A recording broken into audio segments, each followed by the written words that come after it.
Halo Sobat Bima, selamat datang di Bimbingan Alumni. Di video kali ini, Sobat Bima akan ditemani oleh aku, Kak Usman. Kita akan membahas soal-soal pengetahuan dan pemahaman umum untuk UTBK SNBT. Tanpa berlama-lama lagi, yuk kita mulai. Let's go!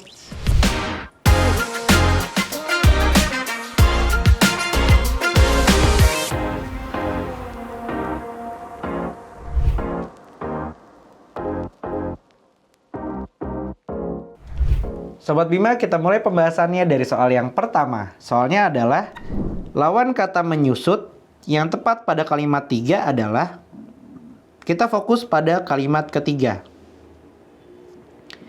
Dalam beberapa tahun terakhir, persediaan air di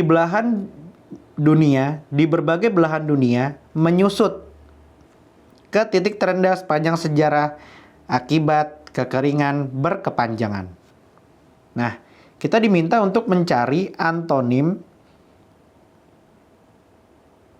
atau lawan kata dari kata menyusut.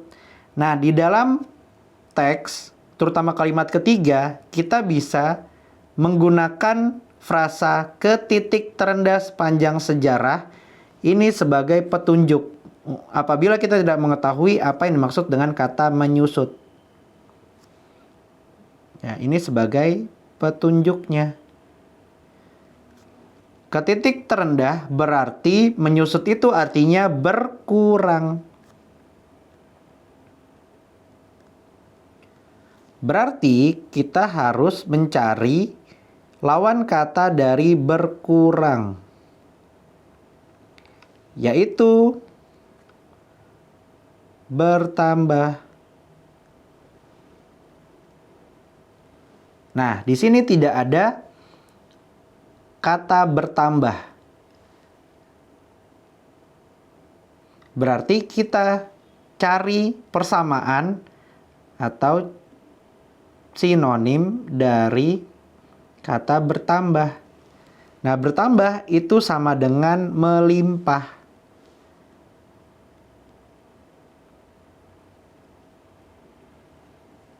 Ya. Bertambah banyak itu sama dengan melimpah. Berarti kita pilih yang C, yaitu melimpah.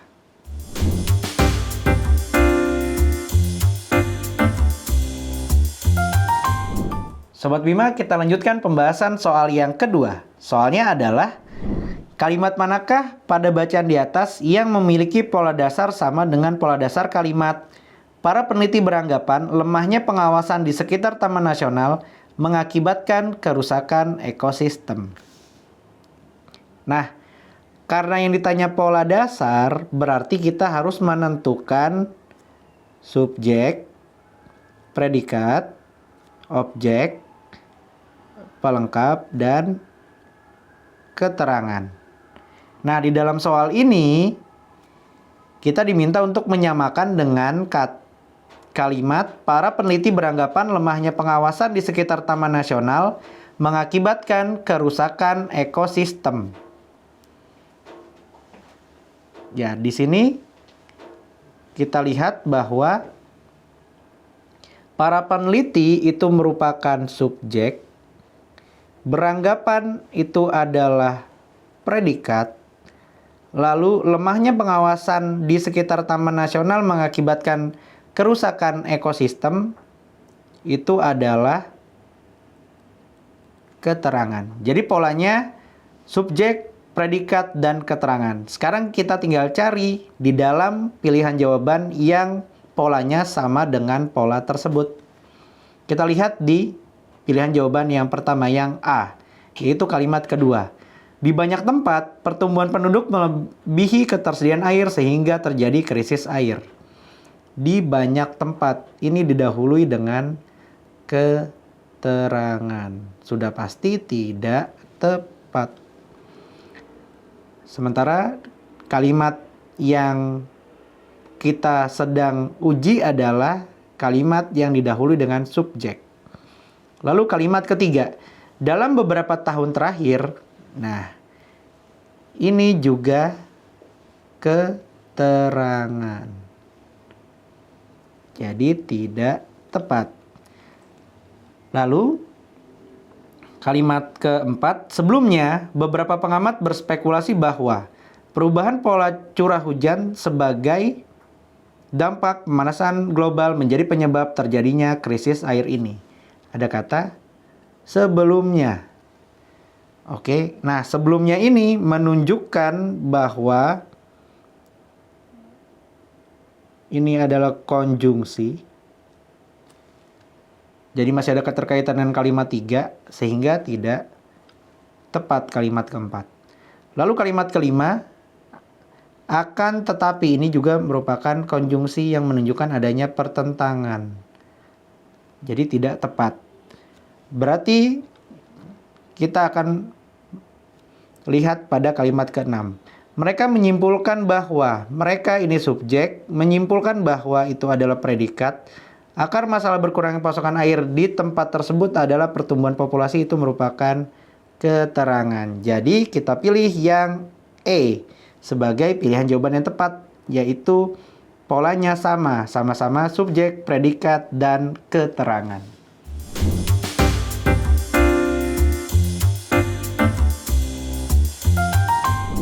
Sobat Bima, kita lanjutkan pembahasan soal yang ketiga. Soalnya adalah kalimat 8 di atas mewadahi maksud penulis untuk, nah kita diminta untuk mengidentifikasi maksud dan tujuan dari penulis. Nah, untuk kita bisa mengetahui maksud dan tujuan dari penulis, kita harus tahu apa yang menjadi inti dari kalimat tersebut. Inti kalimat berhubungan dengan subjek dan predikat. Berarti kita identifikasi dari subjek dan predikat yang digunakan di kalimat ke-8. Kalimat ke-8 berbunyi, abad ini memerlukan transformasi pendidikan secara menyeluruh. Berarti adanya keperluan untuk transformasi secara holistik. Menyeluruh itu artinya holistik dan komprehensif. Jadi yang diperlukan adalah transformasi. Berarti perlu ada transformasi, itu adalah perubahan. Nah, di sini penulis menggunakan predikat, ini sebagai predikat. Memerlukan itu artinya adalah ajakan secara normatif. Jadi sesungguhnya kalimat ke-8 ini menunjukkan adanya ajakan untuk melakukan perubahan secara menyeluruh, secara holistik, yang tidak hanya pada tata kelola, tetapi pada sumber daya manusia dan secara sistem juga, secara keseluruhan. Nah, kita lihat di pilihan jawaban. Kalau kita lihat di sini, yaitu merangkum. Ya, kalimat ke-8 itu bukan merupakan akhir dari kalimat, dari paragraf, sehingga bukan merangkum. Lalu mendukung penelitian tentang pemanfaatan TIK sebagai strategi jitu dalam meningkatkan pelayanan administrasi pendidikan. Ya, di sini bukan mendukung penelitian, tapi lebih ke adanya perubahan yang diajak oleh si penulis. Jadi tidak tepat. Menawarkan solusi sistem komputerisasi multimedia di setiap sekolah. Ya, tidak hanya komputerisasi, tetapi perubahan sistem dan tata kelola serta sumber daya manusia juga. Karena tadi ada kata-kata menyeluruh, ya. Jadi tidak tepat. Lalu yang D, mendorong dunia pendidikan agar secara holistik memanfaatkan TIK yang mencakup kurikulum, fasilitas, pelayanan, dan sistem pembelajaran. Ada kata holistik, tadi sesuai dengan kata menyeluruh. Lalu ada kata mendorong, ini merupakan suatu ajakan secara normatif. Jadi yang tepat adalah yang D. Sementara yang E memberikan penekanan agar siswa menggunakan TIK baik di sekolah maupun di luar. Ini tidak sesuai dengan apa yang dibahas. Untuk itu kita pilih yang D, karena ada ajakan dan juga ada kata holistik yang berarti menyeluruh.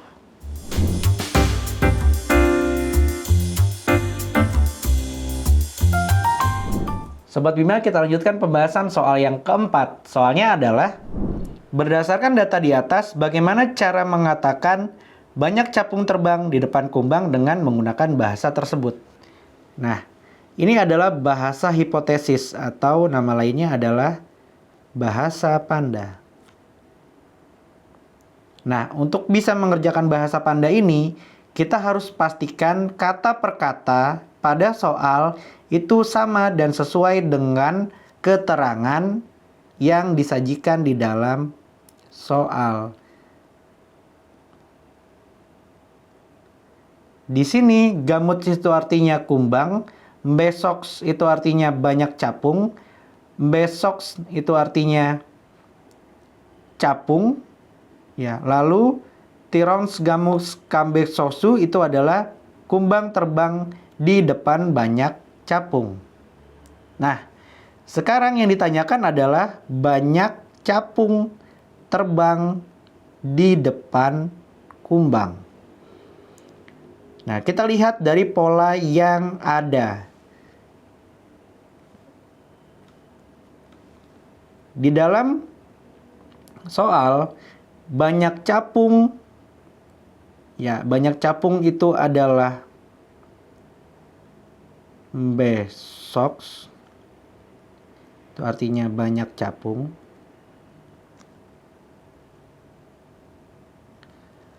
Lalu terbang itu adalah tirons, ya.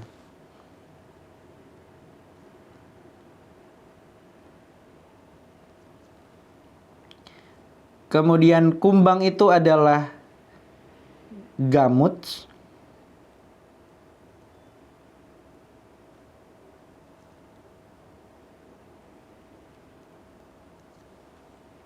Nah, sekarang di depan. Di depan itu, ya, di depan itu adalah KU. Ya, karena banyak capung itu adalah besoks. Ya, berarti penambahan K dan U di awal dan di akhir itu menunjukkan adanya di depan.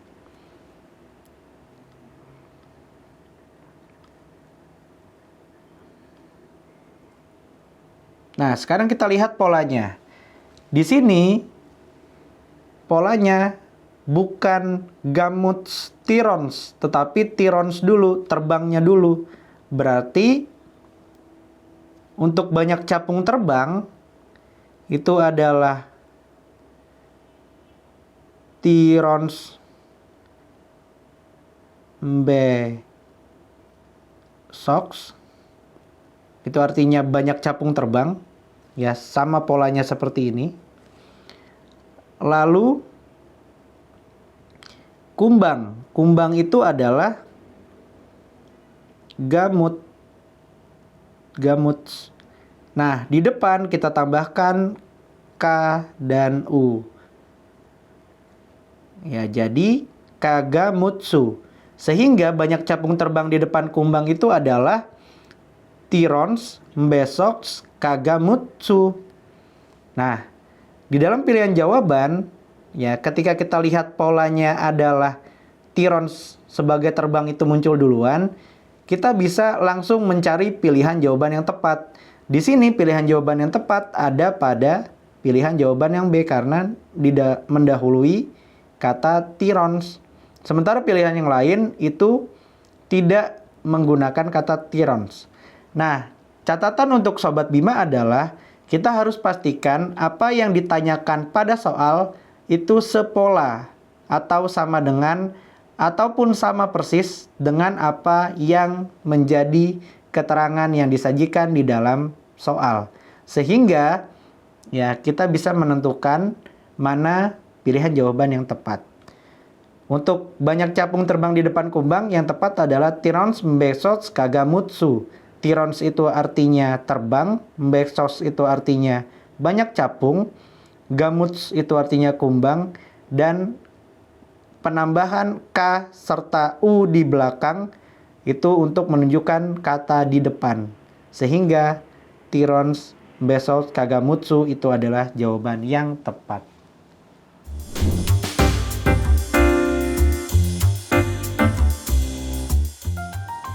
Bagaimana Sobat Bima? Sudah mulai paham kan? Ingat ya, kunci sukses pengetahuan dan pemahaman umum untuk UTBK SNBT adalah latihan soal yang rutin dan pemahaman konsep yang kuat. Kira-kira kita bahas apa lagi ya? Yuk, tuliskan di kolom komentar di bawah ini. Jangan lupa like, subscribe, dan share ke teman-teman kalian, serta nyalakan lonceng notifikasi supaya tidak ketinggalan video-video pembelajaran dari bimbingan alumni lainnya. Bimbingan alumni, yakin bisa, pasti bisa. Saya pilih bimbingan